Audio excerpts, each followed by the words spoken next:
Néhémie, c'est quelqu'un que j'aime bien parce que c'est une sorte de modèle pour nous. Il est assez proche de nous, vous verrez. Il est un peu comme Josué, comme Gédéon, ces hommes que Dieu a choisis pour apporter quelque chose de fort et construire quelque chose avec eux. Souvent, je me sens un peu comme Gédéon qui disait à Dieu, mais pourquoi tu m'as choisi, moi qui suis le plus petit de ma famille, et ma famille est la plus petite des tribus d'Israël, enfin, si vous connaissez l'histoire. Mais Dieu l'a quand même choisi, il a fait de grandes choses avec lui. Et je vous propose de lire Néhémie, c'est un livre qui suit Esdras, et après Néhémie, il y a Esther. Et ces trois livres, il n'y a rien qui arrive par hasard dans la Bible. Et si Dieu a permis qu'on l'ait de la manière où on l'a, on sait bien qu'elle n'est pas parfaite au niveau de la traduction, mais dans le choix des livres, dans la place des livres, c'est aussi important. Et Esdras, Néhémie et Esther forment une sorte de trilogie qu'on ne peut pas séparer. S'il y avait Esdras et Néhémie et pas Esther, ce ne serait pas complet, ou s'il n'y avait pas Néhémie au milieu, il manquerait quelque chose. Esdras, le livre d'Esdras parle du retour d'une partie du peuple d'Israël à Jérusalem après la déportation à Babylone. Néhémie parle de la même période avec Néhémie a eu à cœur de reconstruire les murailles de Jérusalem. Et dans le livre d'Esther, qui a aussi une place à part dans la Bible, parce que tout le livre d'Esther, le nom de Dieu n'est jamais cité alors qu'il est toujours présent. Mais dans le livre d'Esther, on voit la préparation de l'épouse qui doit être présentée au roi. Et pour nous, au niveau spirituel, c'est la préparation de l'Église qui va être présentée à notre roi. Et dans le livre d'Esther, on voit en parallèle la machination qui est toujours la même pour détruire le peuple d'Israël. Je ne vais pas parler de ça, mais je vais parler juste pour situer Néhémie là au milieu. Alors, si quelqu'un peut lire Néhémie 1, au chapitre 1 du verset 1 au verset 7.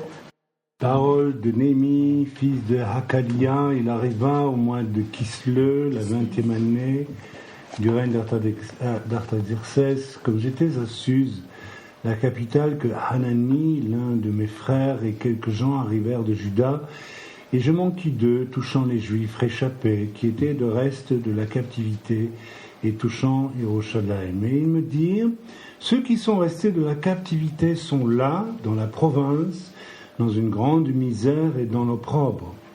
La muraille de Jérusalem est en ruine, et ses portes ont été consumées par le feu. Lorsque j'eus entendu ces paroles, je m'assis, je pleurai, et je fus dans le deuil plusieurs jours.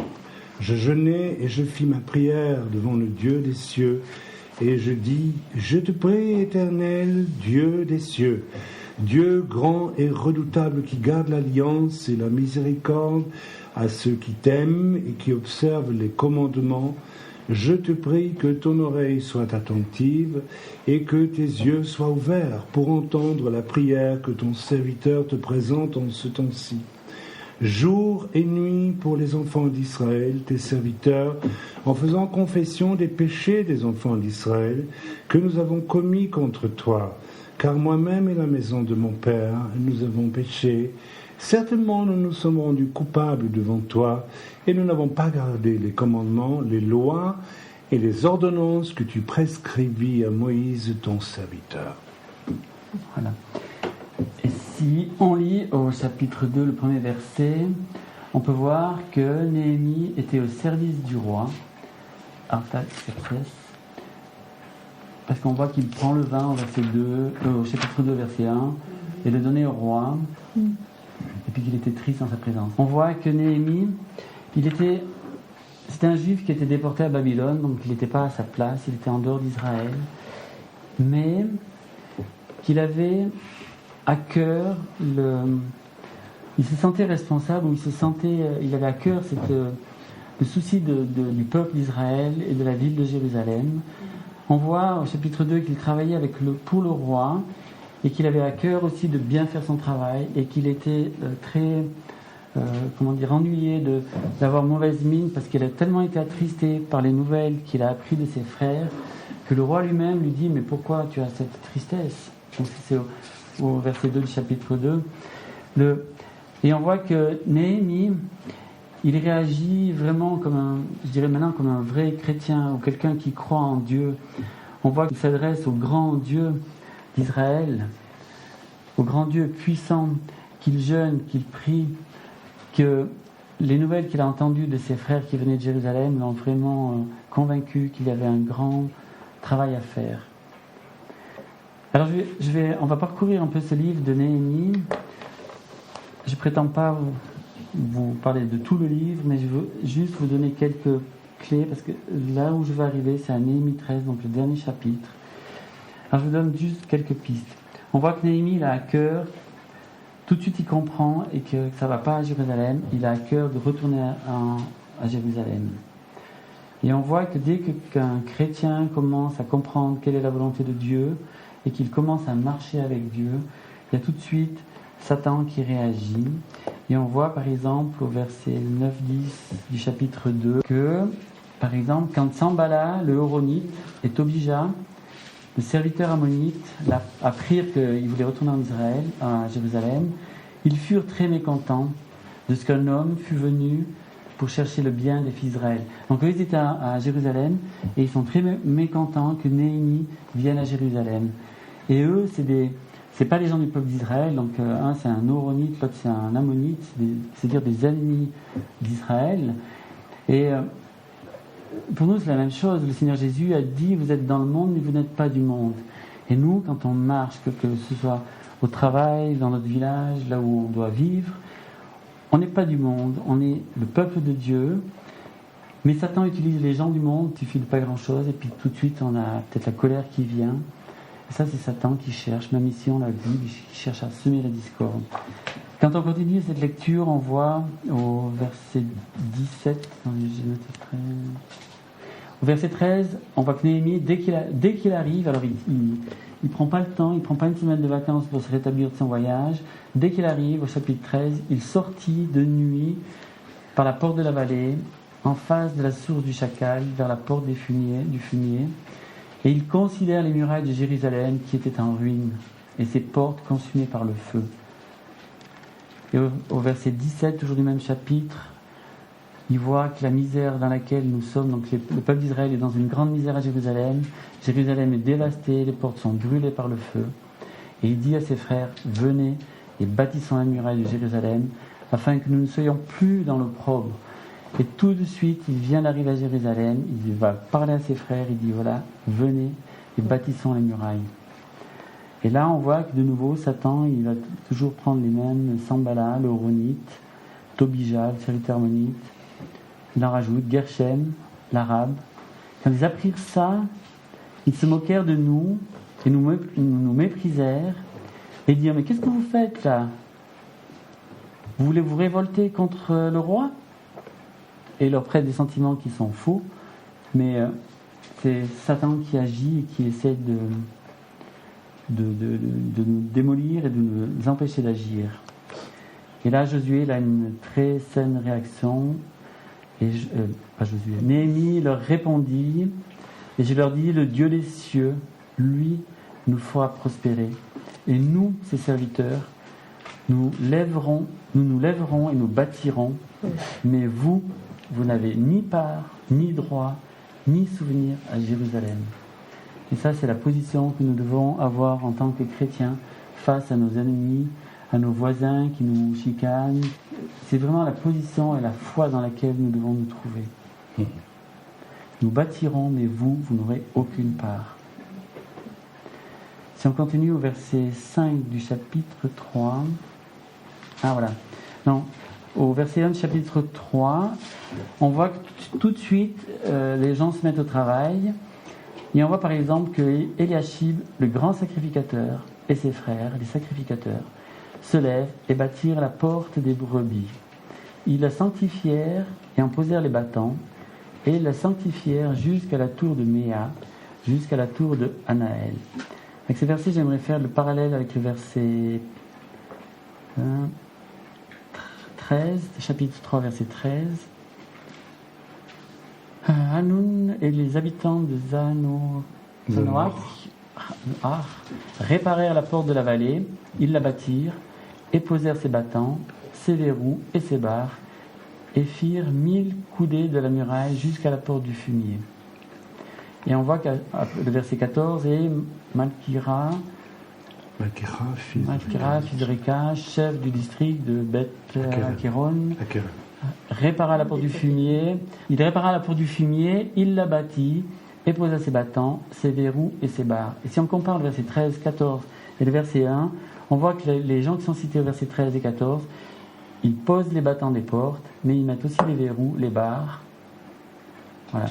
Alors que dans le verset 3, c'est pourtant les sacrificateurs, ils bâtirent la porte des brebis, ils la sanctifièrent, ils en posèrent les battants.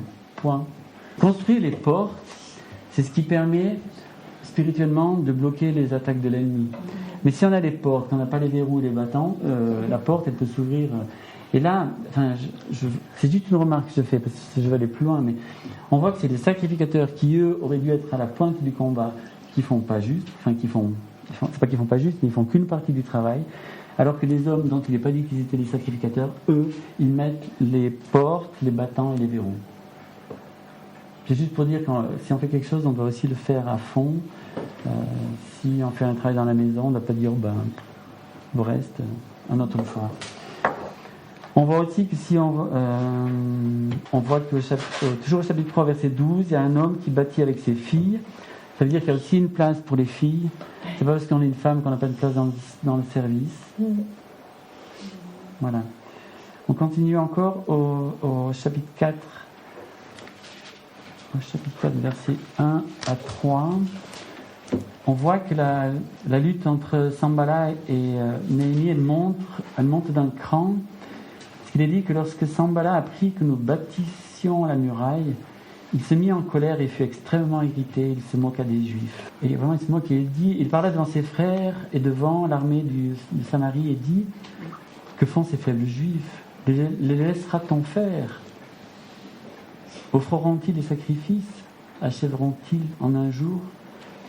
Feront-ils revivre les pierres, les monceaux de poussière quand elles sont brûlées? Et Tobija était à côté de lui. Enfin voilà, on voit qu'ils se moquent de lui, qu'ils se mettent ensemble pour se moquer de ceux qui travaillent pour Dieu. Et nous, en tant que chrétiens, c'est aussi souvent ce qui arrive, et qu'il faut prier pour que Dieu nous aide à ne pas céder aux intimidations de nos ennemis. On voit toujours au chapitre 4, verset 7, que Sanballat et Tobija et les Arabes, et les Ammonites et les Asdodiens apprirent que la réparation des murs de Jérusalem avançait, que les brèches commençaient à se fermer, et ils se mirent dans une grande colère. Ils se liguaient tous ensemble pour venir faire la guerre contre Jérusalem et pour lui causer du dommage. Alors, Néhémie a de nouveau une réaction qui est juste, et nous priâmes notre Dieu et nous établîmes une garde contre eux jour et nuit à cause d'eux. Et là on voit qu'ils partagent les forces en deux. Il y en a qui portent des épées pour combattre et les autres qui construisent. On voit que Dieu, quand il y a des problèmes, il nous ouvre l'esprit pour nous faire agir selon sa volonté, pour qu'on puisse se défendre et continuer ce que Dieu nous a demandé de faire. Et on voit au chapitre 6 que quand tout ça marche pas, que l'on se défend contre Satan, il va encore trouver d'autres pièges.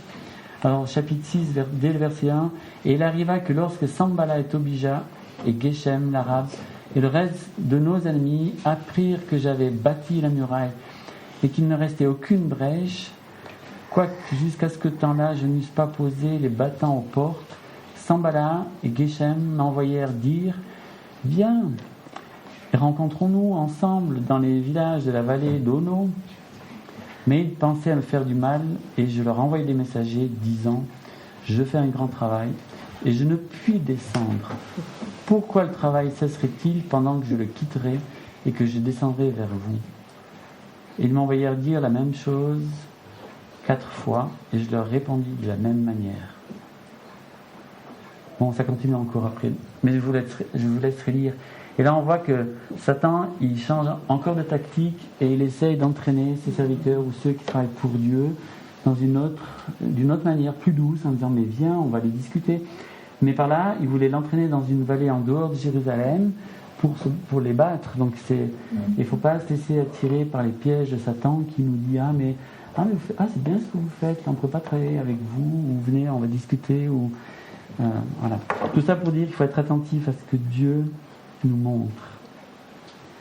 Et rester dans un esprit de prière, de jeûne et de prière. On voit qu'au début, j'ai peut-être pas tellement insisté, mais Néhémie, il a jeûné, il a prié pour connaître quelle était la volonté de Dieu avant de faire son voyage. Après, j'aimerais vous conduire alors c'est là où je voulais arriver, c'est dans le chapitre 13 de Néhémie, c'est le dernier chapitre, parce qu'il est important comme exemple pour nous. Donc chapitre 13 de Néhémie, depuis le verset 7, « Et je vins à Jérusalem, et je m'aperçus du mal qu'Éliachib avait fait en faveur de Tobira, en lui préparant une chambre dans les parvis de la maison de Dieu. Et je trouvai cela fort mauvais.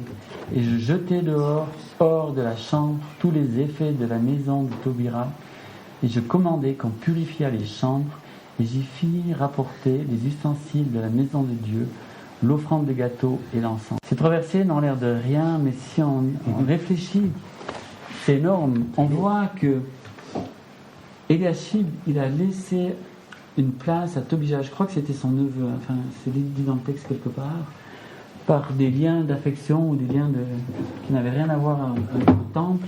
Il a laissé une place dans le temple de Jérusalem pour que Monsieur Tobija s'installe avec ses affaires, et que Tobira, pour s'installer, il a enlevé les instruments du culte du peuple d'Israël.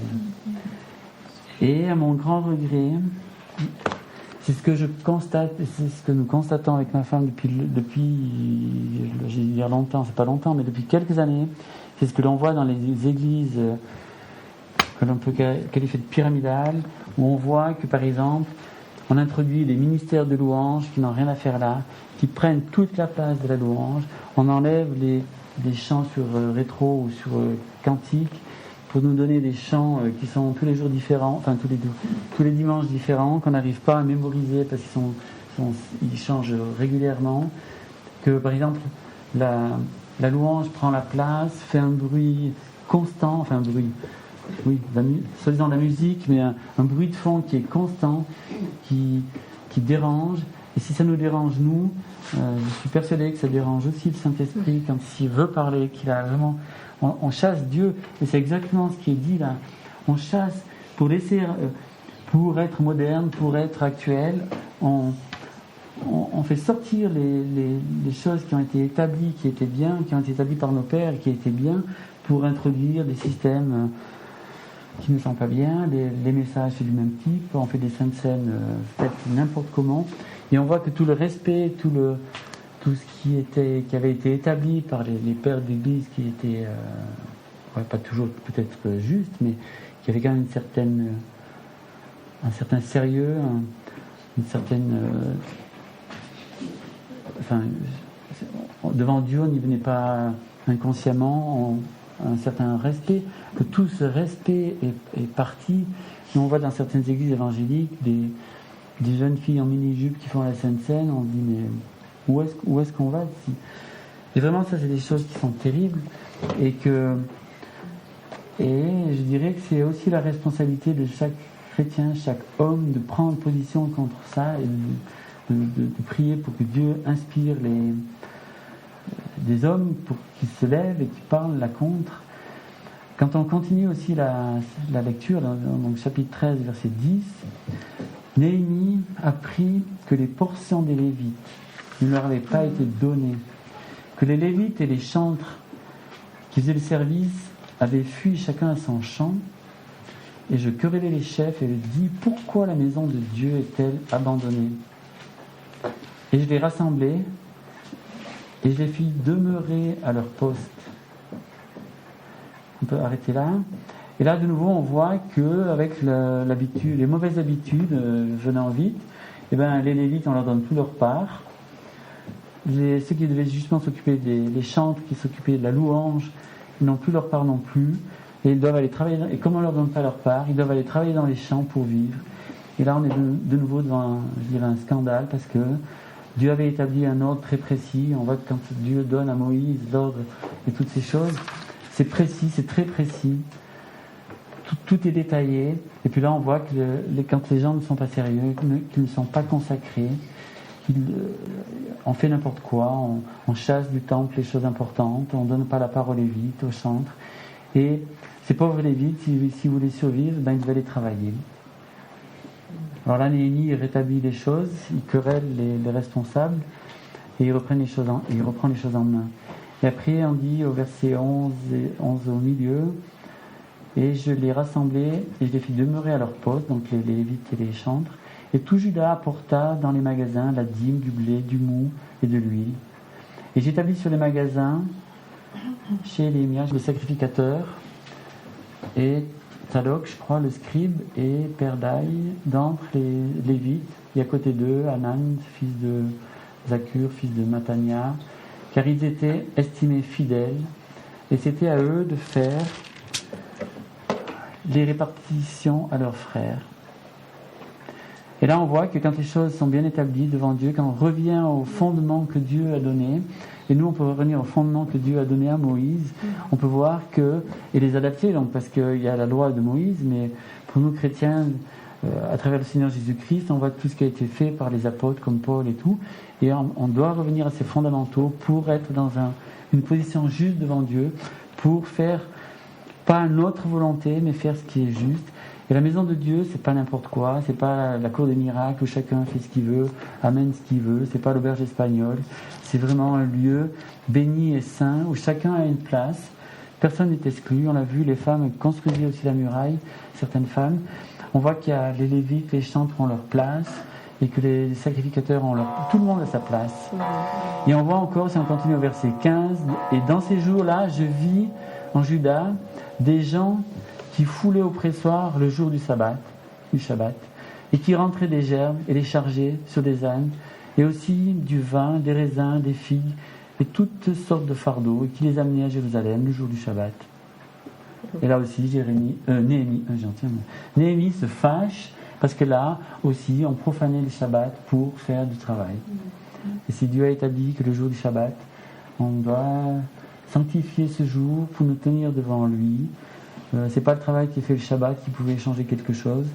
Et nous, on doit aussi avoir dans notre vie du temps qui est consacré à Dieu pour prier, réfléchir, nous tenir devant Dieu, écouter Dieu. Comme disait Raïm, on ne doit pas toujours parler non plus, mais être à l'écoute. C'est des jours bénis comme aujourd'hui, où on est là pour louer Dieu aussi, pour chanter, pour prier, mais aussi pour être à son écoute. Au verset 23, et là, en ces jours-là aussi, je vis des Juifs qui avaient pris des femmes asdodiennes, ammonites, moabites, et leurs fils parlaient à moitié l'asdodien et ne savaient pas parler de Juifs, mais selon la langue de l'un ou l'autre peuple. Et là, on voit encore que, de nouveau, Néhémie remet de l'ordre. Pour nous, les femmes, on voit que dans la Bible, les femmes sont souvent le symbole de l'Église. On voit dans Apocalypse 12, la femme qui enfante, c'est l'Église qui va enfanter un fils.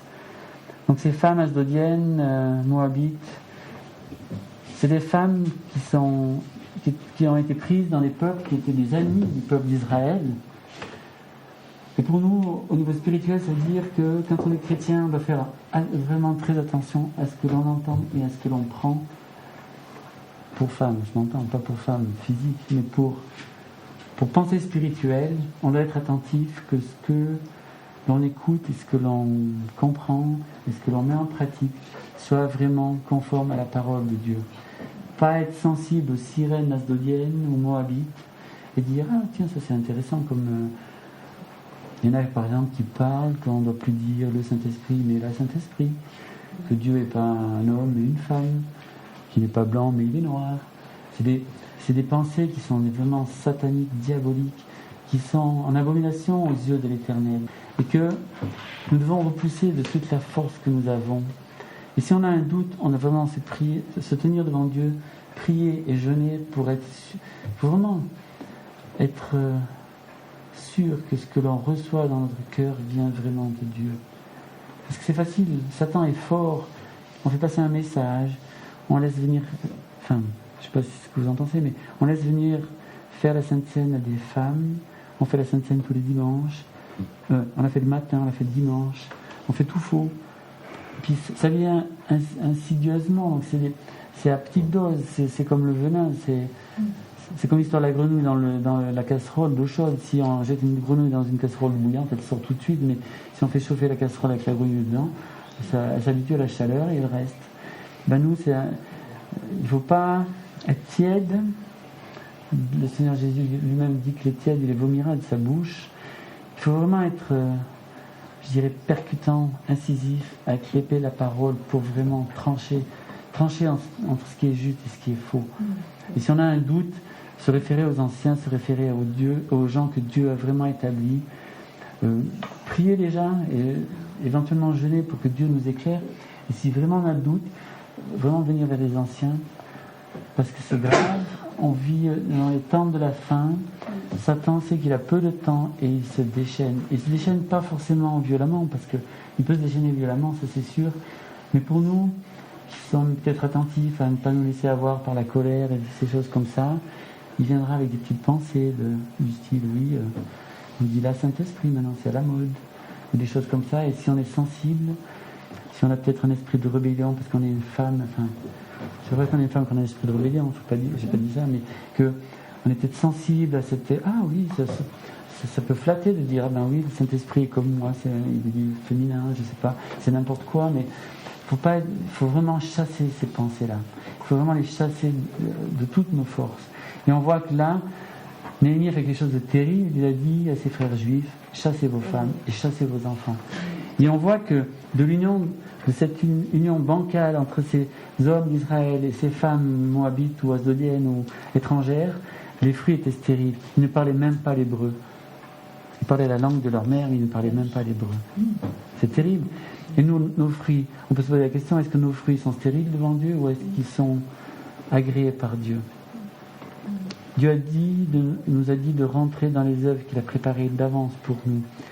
Mais c'est des œuvres saintes, c'est pas des œuvres, c'est pas dans l'agir n'importe comment, dans l'action, c'est vraiment agir selon sa volonté. Et il faut peut-être ne rien faire et rester tranquille si on n'a pas vraiment une parole qui nous dit de faire une parole de Dieu qui nous dit d'agir. J'aimerais encore rajouter on a évoqué les murailles de Jérusalem et on pourrait se poser la question, c'est quoi pour nous ces murailles de Jérusalem? Et qu'est-ce que c'est que Jérusalem? Et la réponse elle est, mais je ne vais pas trop développer là-dessus parce que on pourrait parler des mois là-dessus. La réponse, on la présente dans Apocalypse 21, chapitre 9. Ça, c'est vraiment une des paroles les plus fortes, les plus fortes, il y en a d'autres, mais qui me parlent. Verset 9, excusez-moi. Chapitre 21, verset 9 d'Apocalypse. Et l'un des 7 anges qui avait eu les 7 coupes pleines des 7 dernières plaies vint et me parla, disant, viens ici, et je te montrerai l'épouse, la femme de l'agneau. Et il m'emporta en esprit sur une grande et haute montagne. Et il me montra la sainte cité Jérusalem, descendant du ciel, d'auprès de Dieu, ayant la gloire de Dieu. Après, on pourrait continuer, parce que là, après, il y a la description de la Jérusalem céleste. Alors, on peut faire le rapprochement entre Néhémie, qui reconstruit la muraille avec ses frères, et la muraille de la Jérusalem céleste. Si on lit la suite, et ça, je vous engage à le faire, donc la suite tout Apocalypse 21, on voit la description de la Jérusalem céleste avec les fondements, la hauteur des murailles, elle était fondée sur les 4, je sais pas, mais il faudrait vraiment tout lire.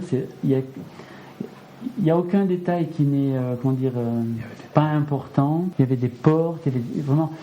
Et pour moi, ce que je comprends de cette muraille, c'est un peu ce que l'on vit ici. On peut y mettre beaucoup de choses dans les murailles, mais on peut y mettre déjà l'amour que Dieu a pour nous. Donc l'amour de Dieu, que Dieu a pour son peuple, mais l'amour que Dieu nous donne aussi entre nous.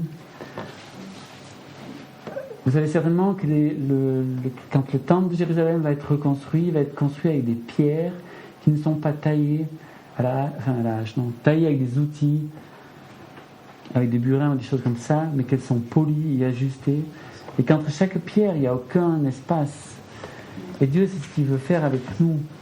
Il veut nous polir pour nous faire rentrer dans notre place, dans sa muraille à lui, qui est La muraille, on vient de le lire, la muraille, c'est aussi l'épouse de Jésus-Christ.